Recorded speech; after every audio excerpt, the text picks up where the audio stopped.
Damn it. ఏంటిటా కుండబద్దలు కొడతా అట్ట. నమస్కారం, కుండబద్దల్ ప్రేక్షకులకి స్వాగతం. నేను గౌతమ్ కాటా.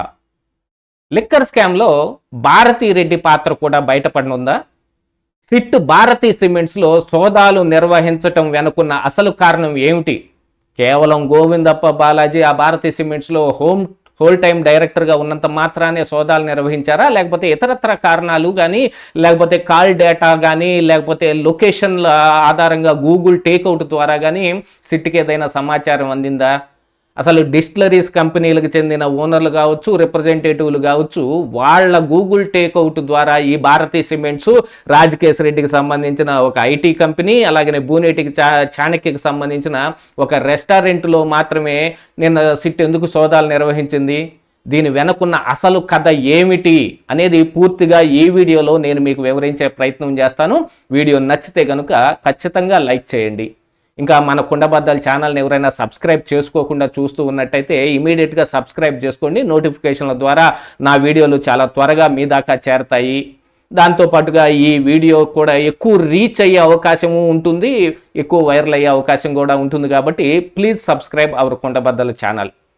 ఇక అసలు విషయానికి వస్తే, నిన్న సిట్ హైదరాబాద్లో భారతీ సిమెంట్స్కి సంబంధించిన ఆఫీసులోను, రాజకేశ్ రెడ్డికి సంబంధించిన ఒక ఐటీ కంపెనీ ఆఫీసులోను, దాంతోపాటుగా బూనేటి చాణక్యకి సంబంధించిన ఒక రెస్టారెంట్లోనూ సోదాలు నిర్వహించింది.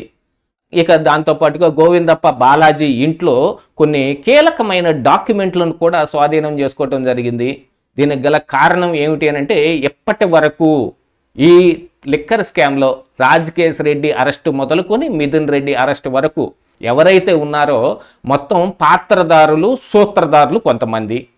అసలు అంతిమ లబ్ధిదారు ఎవరు అనే దాని మీద ఒక ఈ పెద్ద చర్చ నడుస్తోంది. కేవలం జగన్మోహన్ రెడ్డి మూలానే ఈ లిక్కర్ స్కామ్ అంతా కూడా తెరపైకి తీసుకురాబడింది. దానికి గల కారణాలు ఏమిటనేది ఇంతకుముందు రాజకేశ్ రెడ్డి పూర్తిగా వివరించినట్టుగా కూడా సమాచారం బయటకు వచ్చింది.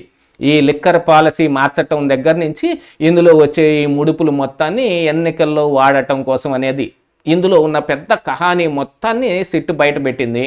ఇక ఈ వ్యవహారం దీంట్లో ప్రిలిమినరీ ఛార్జ్ షీట్ను కూడా దాఖలు చేశారు. ఇక ఇప్పుడు అడిషనల్ ఛార్జ్ షీట్లో, అంటే ప్రిలిమినరీ ఛార్జ్ షీట్లో ఈ గోవిందప్ప బాలాజీ పేరో, ధనుంజయ్ రెడ్డి పేరో, కృష్ణమోహన్ రెడ్డి పేరో, మిథున్ రెడ్డి పేరో ఇలాంటి ఇత్యాదులు వాళ్ళ ఎవరివి ఉదహరించబడలేదు. ఇప్పుడు అడిషనల్ ఛార్జ్ షీట్ వేయటం కోసం అందులో గోవిందప్ప బాలాజీ మెయిన్ కీలక రోలు పాత్ర పోషించాడు. అంటే ఈ ముడుపులు మొత్తం ఎక్కడెక్కడ వచ్చిన ఈ ముడుపులు రాజకేశ్ రెడ్డి దగ్గరికి చేరితే అక్కడ నుంచి మరి ఆ పైన విజయసాయి రెడ్డి, మిథున్ రెడ్డి, ఈ గోవిందప్ప బాలాజీలకు మాత్రమే చేరాయి. అక్కడి నుంచి అంతిమ లబ్ధిదారికి వెళ్ళాయి. ఇక అంతిమ లబ్ధిదారు డైరెక్ట్గా జగన్మోహన్ రెడ్డేనా లేకపోతే ఇంకెవరైనా ఉన్నారా అని తేల్చే దాంట్లో కూడా నిన్న సిట్టు సోదాలు నిర్వహించిన దాంట్లో డిస్టిలరీస్కి సంబంధించిన ఏ డిస్టిలరీస్ తోటైతే వీళ్ళు ఒప్పందం కుదుర్చుకొని వాళ్ళ దగ్గర నుంచి ముడుపులు తీసుకున్నారో ఆ ముడుపులకు సంబంధించిన distilleries representatives phone Google takeout తీస్తే భారతీ సిమెంట్స్ ఆఫీసులోను, అలాగనే రాజకేశ్ రెడ్డికి సంబంధించిన ఐటీ ఆఫీస్లోను, అలాగే బూనేటి చాణక్యకి సంబంధించిన రెస్టారెంట్లోనూ ఆ గూగుల్ టేక్అవుట్ లొకేషన్ చూపించినట్టుగా కనపడింది. దానికోసం సోదాలు నిర్వహించారు. ఇక భారతీ సిమెంట్స్లోకి చెక్కింగ్కి వెళ్ళినప్పుడు మరి అక్కడ వాళ్ళు ఎటు సహకరించరు కాబట్టి వాళ్ళు బయటకు రానివ్వకుండా ఉండటానికి చాలా రకాలైన ప్రయత్నాలు చేస్తే, ఇక గోవిందప్ప బాలాజీ ఇంట్లో కూడా సోదాలు నిర్వహిస్తే కొన్ని కీలకమైన డాక్యుమెంట్లు దొరికాయి.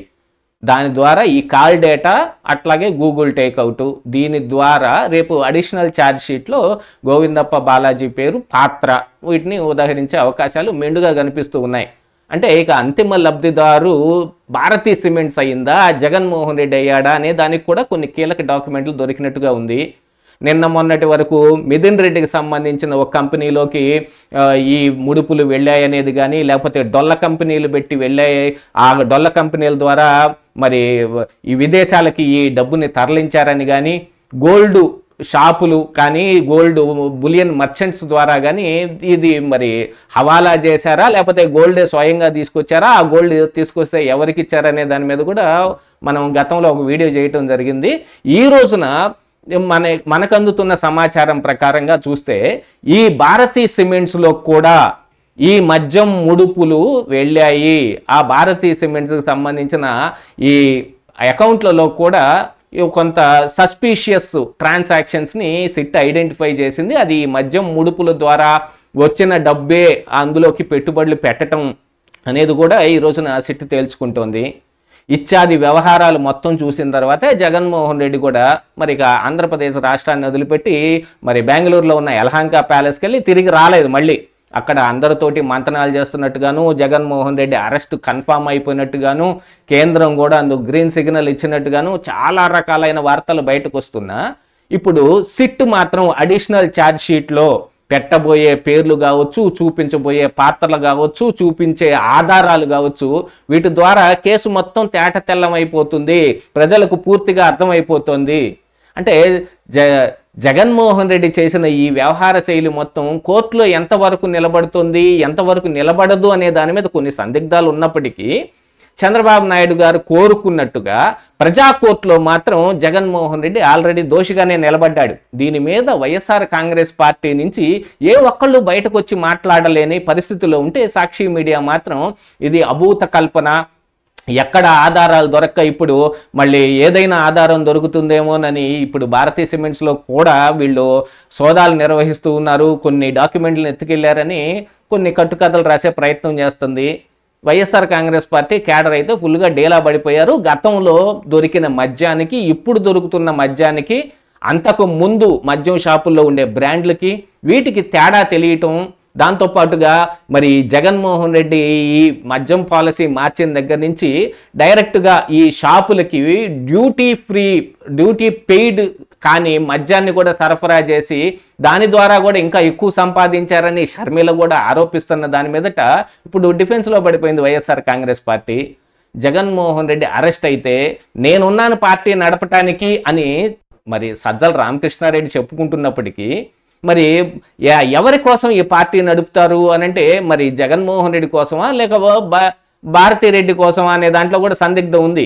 ఈ రోజున సిట్టు తీసుకుంటున్న ఆధారాల ప్రకారంగా చూస్తే భారతీ రెడ్డికి సంబంధించిన ఈ భారతీ సిమెంట్స్ కానీ, అసలు ఈ భారతీ రెడ్డికి సంబంధించిన సాక్షి మీడియాలో కానీ ఈ మద్యం తాలూకు ముడుపులు ఏమొచ్చాయి అనేది ఎస్టాబ్లిష్ అయితే గనుక భారతీ రెడ్డి అరెస్ట్ కూడా కన్ఫామ్ అవుతుంది అనేది కూడా చాలామంది అభివర్ణిస్తూ ఉన్నారు. అంత దూరం మరి వెళ్ళేదాకా చంద్రబాబు నాయుడు ఈ పని చేస్తాడా అనే దాంట్లో కొంచెం సందిగ్ధం ఉంది. ఎందుకంటే ఆడవాళ్ల కోటాలో మరి తప్పించుకుంటానికి మరి పేర్ని నాని చెప్పినట్టుగా మరి పేర్ని నాని వైఫ్ జయసుధ కావచ్చు, ఆర్కే రోజా కావచ్చు, విడదల రజని కావచ్చు, వీళ్ళు ఎంతవరకు చాలా ఆధారాలు ఉన్నప్పటికీ అరెస్ట్ కాబడలేదు. ఆ కోటాలో భారతీ రెడ్డి కూడా తప్పించుకుంటారా, లేకపోతే ఏవిడ అరెస్టుతో మొదలు పెట్టుకుని వాళ్ళ అరెస్టులు కూడా జరుగుతాయా? తప్పు ఎవరు చేసినా అది స్త్రీ పురుష భేదం లేకుండా అరెస్టు జరుగుతుంది అనేది కూడా బయటకు రాబోతుంది అనేది ఈ రోజున అర్థం అవ్వాల్సిన అంశం. కాకపోతే ఇప్పుడు ఉన్న ప్రభుత్వం మాత్రం లిక్కర్ స్కామ్ మీద ఖచ్చితమైన నిర్ణయం తీసుకుంది. జగన్మోహన్ రెడ్డి అరెస్టుకి రంగం సిద్ధం చేస్తుంది అనేది మాత్రం క్లియర్ కట్గా అర్థమైపోతా ఉంది. ఇదే ఈరోజు కుండబద్దలు.